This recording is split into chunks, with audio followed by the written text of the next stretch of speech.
Animals are part of the landscape, but when they intrude on your farm, they can spread harmful bacteria and damage crops.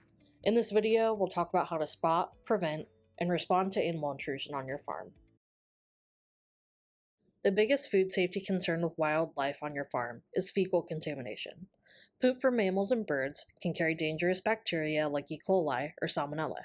If it touches crops directly or gets splashed by rain and irrigation water, it can put public health at risk. You should always be asking, what's the risk that this can make someone sick? White-tailed deer. Deer typically come into fields at dusk or dawn, and signs include hoof prints that are about 2 to 3 inches long, ragged, torn leaves from browsing, narrow trails through tall grass or along the field edges, and oval droppings that are about the size of raisins left in clusters. They tend to browse from the top of the plants downward. Canada geese. Geese are active during the day and are drawn to open, grassy areas near water.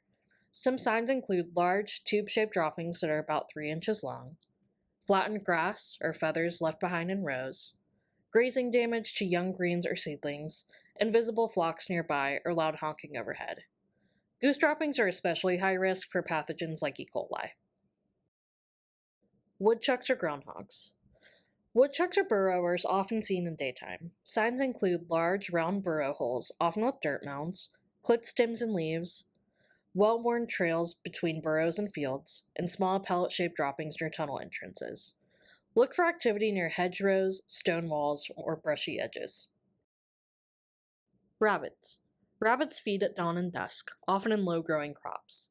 Signs include sharp cuts on leafy greens near the base of the plant, small round droppings in loose piles, tracks with small front paw prints and long back foot marks, and nesting spots in grassy areas or under brush piles.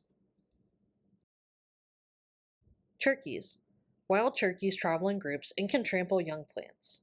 Signs include large, 3-toed tracks in soil, scratching and disturbed mulch from foraging, curved or spiral-shaped droppings, and feathers or dusting spots near field edges. Prevention strategies. You can't prevent all animal contact, but you can reduce risk with good prevention strategies. Here are some practical ways to keep animals away from your crops and reduce the chance of contamination. Fencing. Fencing is one of the most effective tools for keeping large animals like deer out of produce fields. A basic wire fence might keep out groundhogs or rabbits, but deer require fences that are at least 8 feet high.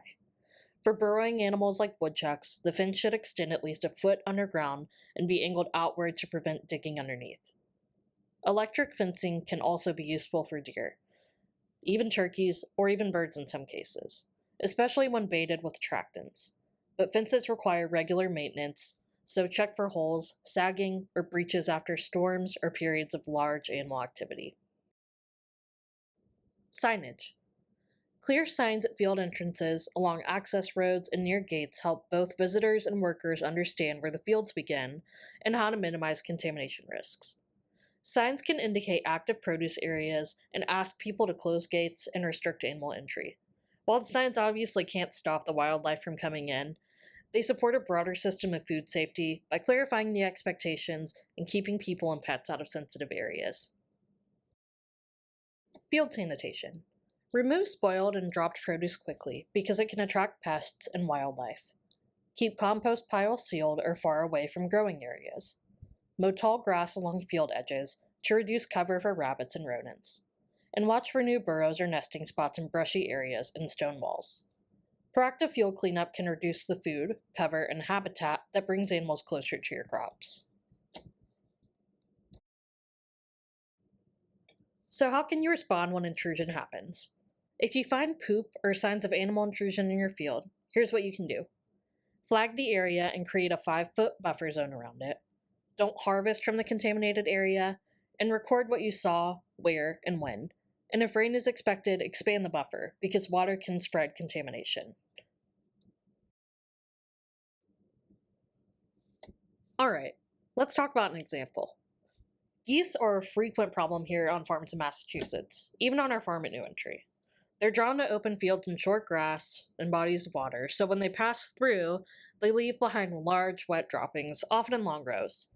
And these droppings carry pathogens like E. coli, so when they land in the aisles or on mulch or near plants, they pose a real food safety risk. So if you see geese in your field, act quickly. First, you can scare them off. This can mean physically chasing them, as shown by our farm manager Leah, using flags, motion deterrents, or a farm dog.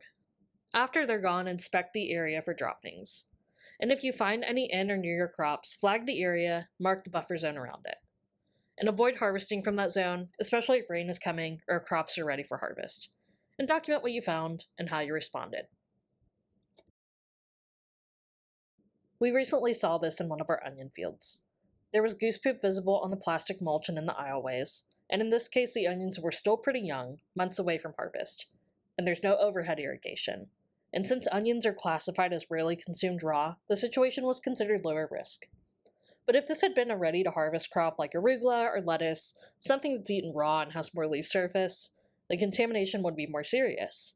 If rain were forecasted, it would increase the risk of bacteria splash, and in that case we'd flag the area and avoid harvesting from the zone entirely.